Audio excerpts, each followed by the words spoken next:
समुद्र में भारत का दबदबा अब और मजबूत होने जा रहा है। जी हां, दुश्मन की नींद उड़ाने की तैयारी पूरी है, क्योंकि अब सिर्फ सतह पर नहीं बल्कि पानी के नीचे भी भारत की ताकत बोलेगी।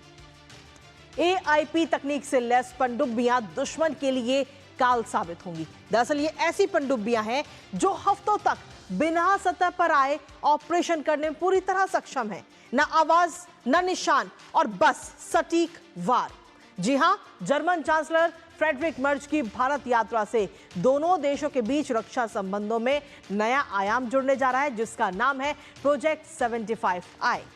आखिर क्या है ये प्रोजेक्ट और कैसे भारतीय नौसेना होगी और मजबूत, बताएंगे आपको। साथ ही करेंगे चर्चा अपने संवाददाता से।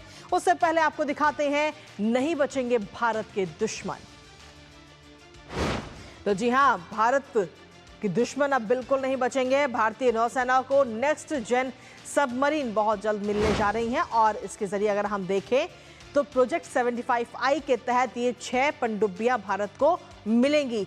भारत और जर्मन कंपनी के बीच में ये अहम समझौते पर हस्ताक्षर और साथ ही मझगांव डॉकयार्ड लिमिटेड और TKMS की दोनों की तरफ से ये डील साइन हुई है। और इस डील की जब हम बात कर रहे हैं तो ये डील थोड़ी बहुत नहीं बल्कि 72,000 करोड़ रुपए की ये डील है जिस पर हस्ताक्षर। और साथ ही हिंद महासागर में इसके जरिए कहीं ना कहीं भारत की जो ताकत है वो और ज्यादा मजबूत होती हुई नजर आएगी। लेकिन आखिर प्रोजेक्ट 75I क्या है जिसको लेकर ये डील साइन होगी, सब वो भी आपको बताते हैं। दरअसल युद्ध क्षमता मजबूत करने पर भारतीय नौसेना का बड़ा ये प्रोजेक्ट है, जहां पनडुब्बियों में AIP तकनीक का इस्तेमाल और साथ ही उन्नत तकनीक है।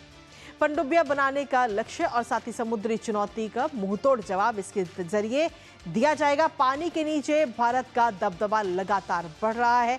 युद्ध क्षमता जो है वो भारत की और मजबूत करने का मकसद है प्रोजेक्ट 75I के पीछे। आखिर लेकिन AIP तकनीक क्यों इसे खतरनाक माना जाता है और दुश्मन का काल इसको माना जा रहा है, वो भी आपको बताते हैं। AIP यानी कि एयर इंडिपेंडेंट प्रोपल्शन, इसकी फुल फॉर्म, और लंबे समय तक ये समुद्र के अंदर रहने में पूरी तरह से कारगर है। लंबे समय तक समुद्र में अंदर रहकर ही ये दुश्मन के खिलाफ कार्रवाई करने में पूरी तरह से सक्षम है। दुश्मन की गतिविधियों पर नजर रखने में पूरी तरह से सक्षम है। साथ ही अगर अचानक हमला करने में भी ये पूरी तरह से माहिर है और ऐसे में दुश्मन भी इसे ट्रैक नहीं कर पाएगा। तो ये तमाम वो इसकी खूबियां हैं जो इसको अपने आप में और मजबूत बना रही हैं।